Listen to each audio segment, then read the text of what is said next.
বর্তমান সময়ে পৃথিবীর বেশিরভাগ মানুষ ইসলামের নাম জানে, এটা সত্য।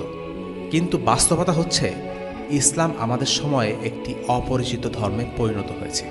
এর কারণ হলো বর্তমান সময়ে মানুষের বিশ্বাস এবং সমাজ ব্যবস্থার সাথে ইসলামের বিশ্বাস এবং মূল্যবোধগুলো যায় না।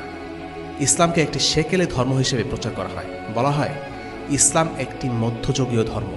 আধুনিক সময়ে ইসলামের রীতিনীতির কোনো স্থান নেই। বর্তমান বাস্তবতায় ইসলাম একটা অচল ধর্ম।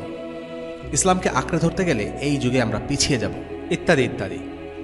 সত্যি বলতে কাফিররা নয়, বরং অনেক মুসলিমরা এমনটা বিশ্বাস করে। পুরো মিডিয়া জুড়ে কখনো সূক্ষ্মভাবে কখনো মোটা দাগে ইসলামের বিরুদ্ধে ক্যাম্পেইন চলছে। আল্লাহ রাসূল সাল্লাল্লাহু আলাইহি ওয়াসাল্লাম একটি হাদিসে বলেছেন, ইসলাম একসময়ে অপরিচিত হয়ে যাবে। অর্থাৎ ইসলাম মানুষের জীবন থেকে এমনভাবে হারিয়ে যাবে যে ইসলামকে আর চেনাই যাবে না। যারা ইসলামের কথা বলবে, যারা ইসলাম পালন করবে, তাদের কথাবার্তা, কাজকর্ম, বেশভূষা অদ্ভুত মনে হবে। ইসলামের প্রথম যুগে এমনটাই হয়েছিল। আল্লাহ রাসূল সাল্লাল্লাহু আলাইহি ওয়াসাল্লাম যখন মানুষকে ইসলামের দিকে আহ্বান করলেন, তখন তারা ছিলেন অপরিচিত, স্রোতের বিপরীতে দাঁড়িয়ে। মুসলিমদের সবাই বাঁকা চোখে দেখত, তারা হয়ে গেলেন সমাজের পর। এরকম একটি অবস্থায় আসলে দ্বীন ইসলামের উপর টিকে থাকা খুবই কঠিন ব্যাপার। প্রতিটি মুহূর্তে নিজের পরিচয়, নিজের বিশ্বাস নিয়ে খোঁটা শুনতে কার ভালো লাগবে? এজন্য আমরা দেখছি দীর্ঘদিনের সেকুলারাইজেশনের কারণে মুসলিম দেশগুলোর মুসলিমরাও ঠিকমতো ইসলাম পালন করে না।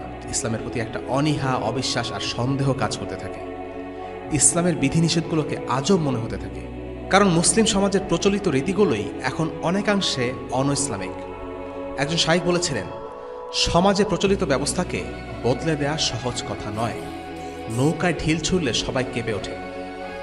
নবী রাসূলুল্লাহ তাদের সমাজে ক্ষমতাশীলদের করা স্ট্যাটাস কোকে চ্যালেঞ্জ করতে গিয়ে অনেক বাধা বিপত্তির সম্মুখীন হয়েছেন। তারা কষ্ট করেছেন, তাদের অনুসারীরাও কষ্ট করেছেন, কিন্তু সেজন্য তাদেরকে তাদের উদ্দেশ্য থেকে বিচ্যুত করা যায়নি। আজকের দিনেও ক্ষমতাসীনরা শক্ত আসন গেড়ে বসেছে।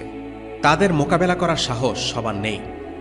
যদি আপনি একে বৃদ্ধাঙ্গুলি দেখাতে চান, আপনাকে যন্ত্রণা ভোগ করতে হবে, আপনাকে এর জন্য চড়া মূল্য পরিশোধ করতে হবে।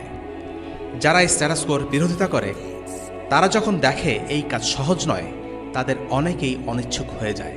কারণ অনেকের চোখে আজকের পৃথিবীতে স্রোতের বিপরীতে যাওয়াটা হলো এক ধরনের পাগলামি।